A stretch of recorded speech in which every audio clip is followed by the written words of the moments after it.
Are you stressed about money? Worried about your spending or that you're not saving enough? Do you keep tripping yourself up in your financial life? In this video, we talk about one of the biggest psychological barriers to financial success, the big lie about personal finance. This lie, if you believe it, can keep you stuck. Plus, I'm going to tell you how to break free from it. Coming up.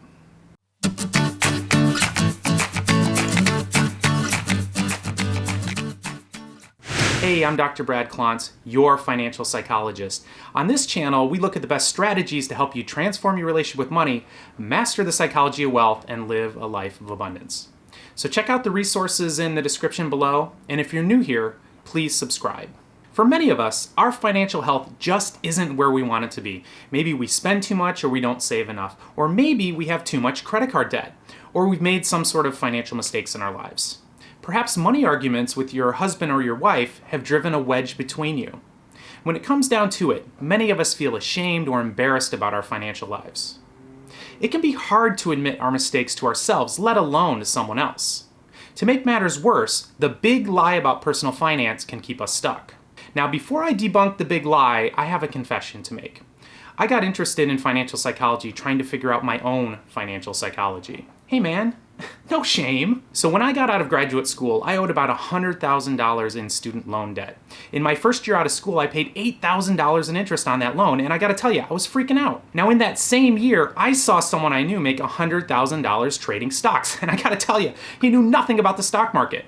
So I thought, what a brilliant idea and a perfect way for me to get out of debt. Fast. So I did what any reasonable person would do. I sold my truck, which was the only real thing I had of value at the time, and I bought a $500 car to drive. I invested everything I had into the stock market. Now the year was 2000, and I had a great few months. It was fun. And then it happened. The tech bubble popped. Within a matter of weeks, I had lost almost all of my money. I was devastated. I was embarrassed. I felt ashamed. To be honest, I felt really stupid. Have you ever felt that way around money? So I did what any good psychologist would do. I blamed my mother. Well, isn't that what psychologists do? But seriously, I became very curious about how a reasonably intelligent person could do something so stupid with his money. I went home. Yes, I actually got on a plane and flew back home, and I started interviewing some of my family members. I interviewed my mother, and I asked her what it was like for her growing up in Detroit around money, and what my grandparents were like around money, and what did they teach her about money. I did the same thing with my father. I looked deep into my family history, and I gotta tell you, I was shocked to learn some stories I had never heard of before.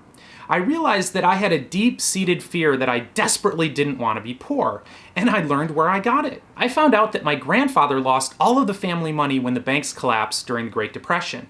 I heard the details of the poverty experienced in my family. I really heard it. Poverty going back for generations, and how this instilled in my family a deep fear of, quote, not having enough, and a mistrust of banks and financial institutions. For example, I learned that my grandfather, after that experience, never put a dollar in the bank again, ever. He kept all his money in a lockbox in the attic. This led to my family not participating in the stock market, and we missed out on decades of stock market growth after the Great Depression. In a desperate attempt to not be like them, I jumped into what I thought rich people did. Oh, I was very wrong about that.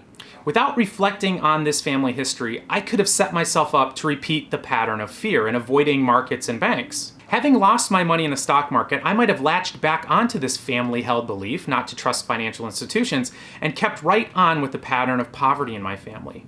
But my search for answers showed me that of course I would be messed up around money. Of course! I gotta tell you, I felt so much relief knowing that it all made perfect sense when I put the pieces together.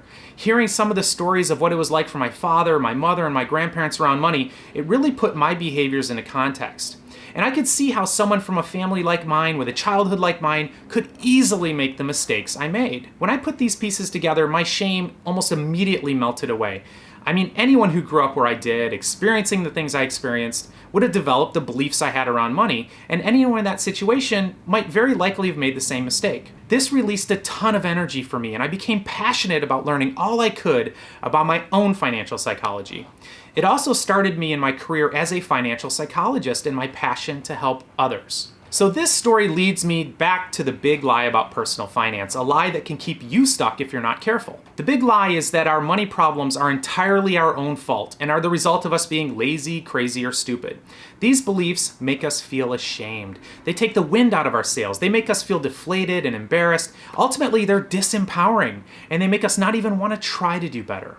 Well, it turns out that is just not the case. Self-defeating financial behaviors are not driven by our rational minds. The truth is they're the result of psychological forces outside of our conscious awareness, and they have their roots that run deep into our pasts. For me, it was a deep-seated fear of not having enough and desperately not wanting to be poor. When I had all that debt and I saw my friend making lots of money in the stock market, this emotion clouded my judgment. I felt like I was missing out, and it really set me up for self-destruction. The answers to why we do what we do around money lie in our pasts, in what we call our financial flashpoint experiences, or even the financial flashpoint experiences of our parents or our grandparents. Financial flashpoints are financial life events that are so emotionally powerful that they leave a lasting imprint.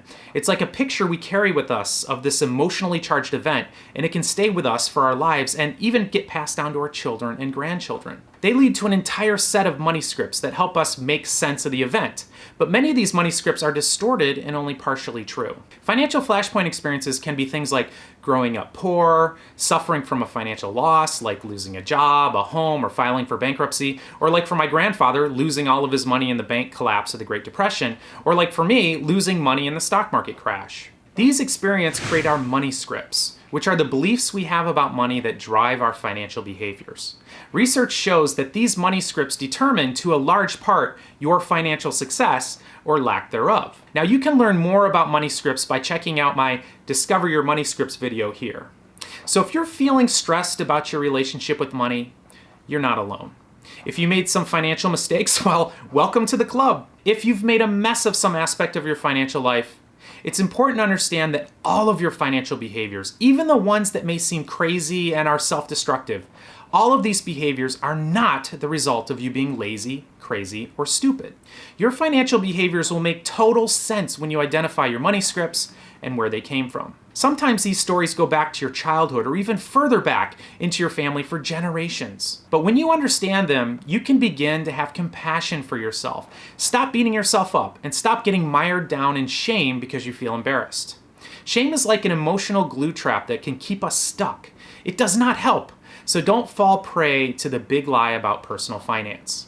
Now, the great news is that you can change your relationship with money by identifying your financial flashpoints, thinking back to what those experiences are, and challenging and changing the money scripts that result from those experiences that aren't helping you achieve your financial goals. Question of the day. What experiences have you had that have impacted your relationship with money, positive or negative? Feel free to tell us in the comments section below so we can all learn from each other. Special thanks to Heider College of Business at Creighton University for helping sponsor this channel. If you like this video and you want to see more like it, subscribe now. And hey, make sure to check out the description below for links and resources. And we'll see you next time.